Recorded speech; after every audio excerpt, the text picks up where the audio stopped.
Is Anne. I am your host today. We're going to be making a pear compote cuisine, something like that. I honestly don't know how to pronounce that one. But basically, this is going to be a filling that I use inside of a baked pastry. And so I don't want it to be really thin. I want it to be more on the thick side. Um, that way it's not real runny. Whenever it's in the pastry, it has some substantiality to it. Like, it can hold up and be nice and firm. So I've made this a little bit thicker than a normal compote that you would put on toast or something like that. Because again, I'm making this nice and thick so that we can bake with it. So get you some pears. I didn't choose red pears. Those are too soft. I believe these are Anjou pears. I believe. I can't remember. With pears, the skin is so thin that you don't really have to peel the skin off unless it's a personal preference. Just go ahead and core the inside, get that fibrous part out, get the seeds out, cut the ends off. You don't have to dice them up too small. So for this one, because pears cook down a little bit more than a lot of other fruits, rather than the pound of fruit that I usually use, I'm going to go and cut up 1.5 pounds of pears. And again, these don't have to be, cut small. They can just be, nice, good sized chunks. Pears cook down pretty easy. I'll get that moved a little bit there so that you can kind of see the weight of the pears that I'm doing. I believe this took about 4 pears about the size of your fist to make 1.5 pounds. 2 of the pears that you see there, I wound up not cutting up because I wound up with plenty of pears. And I have some left over to snack on. I like making fruit compotes like this on the thicker side. Again, to bake with. It's absolutely wonderful to put inside of pastries or danishes, homemade Pop-Tarts, pancakes. If you want to make like a German pancake and kind of put a swirl of that stuff in there, it's really good. I also make this with blueberry, make it with strawberries. There's even a version that I do with fresh lemons. It makes a wonderful little thick sauce that you can put into some of your baked goods as well. It pairs very nicely with all of these fruits. And for this one, since I'm going to be using it as a base in different baked goods, I'm not going to be adding any flavoring to this one. It's just going to be the pears and the sugar. But you can add other flavorings if you want. I know coriander goes really well with pears. You don't want to use much at all, just a little bit. You can put spices like cinnamon in there if you like. Crystallized ginger, it goes very good with pear. If you do something like that, I would add it, towards the end. I wouldn't add it during the cooking process, but wait until just about before you're going to pull it off of the stove before you add anything else to it. All right, we've got about 1 pound there now, so just a little bit more and we'll be all done with this part. Also, I didn't show this at the beginning. Make sure that you wash your fruit.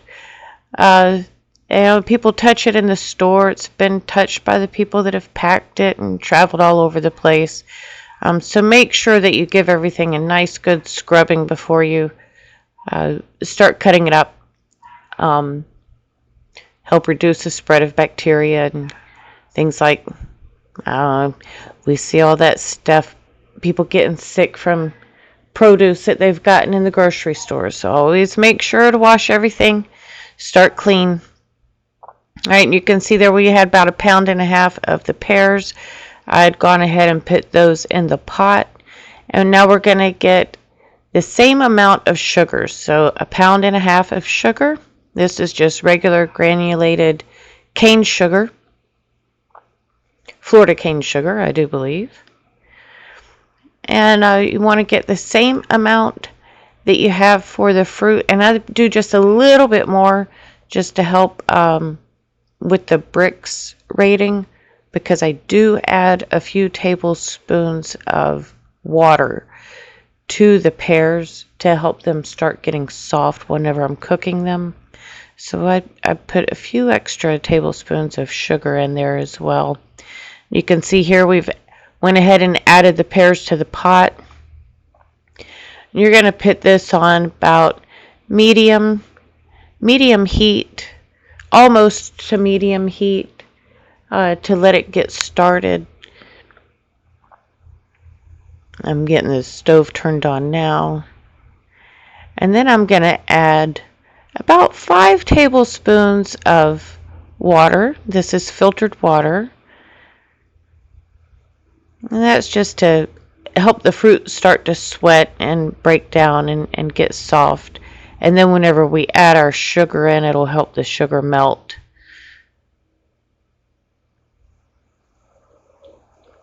So we'll go ahead and put that on around medium, put the lid on it, let it build up some steam and start getting soft. And we'll wait about 10 minutes, and then we'll come back and add the sugar. It's just showing you how that looks in there.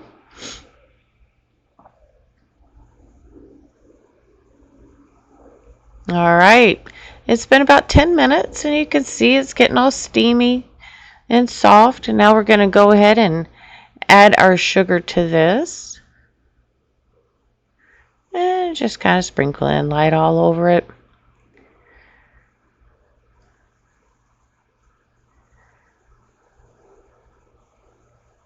And then give that a little stirring, stir it so that the sugar can start getting dissolved.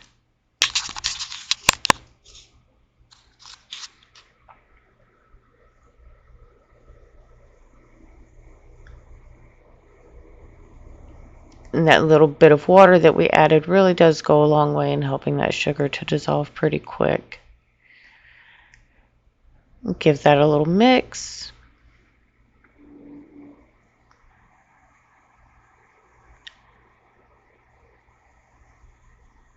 And then we're going to put the lid back on. If you see any little pieces that have any dark spots or anything, you can, or if you missed a seed, I think I missed a seed there, go ahead and pull that out and cut it off. All right, and it's been cooking for a little while here. This is about 20 minutes later. Still a little under medium heat. Once it starts simmering like this, you can turn it down to medium low or low medium, a little bit closer to the low side. And you can see it's bubbling, and that sugar's starting to get nice and thick. And you're just going to stir and stir. I like to take a potato masher and kind of mash the fruit down. It helps release the pectin, and so you get a nice thick end result. And after it's cooked for a while, I've poured it into a bowl, and you can see how thick this is. Now what I'm going to do, I'm going to put this in a Ziploc bag and put it in the refrigerator overnight, and tomorrow, and I'll show you what it looks like both in the bag before we refrigerate it and after we refrigerate it. And it'll be really firm. So you can see here we've put it in the bag. It's still warm here, so it's, mushy, nice and soft. And then I'm going to put it in the refrigerator overnight, and that's what it looks like overnight. It's nice and firm, so it's great. You can clip the end of that Ziploc bag off, let it sit to room temperature, and you can use that like a piping bag and just pipe it into all of your desserts. Please subscribe. See you soon.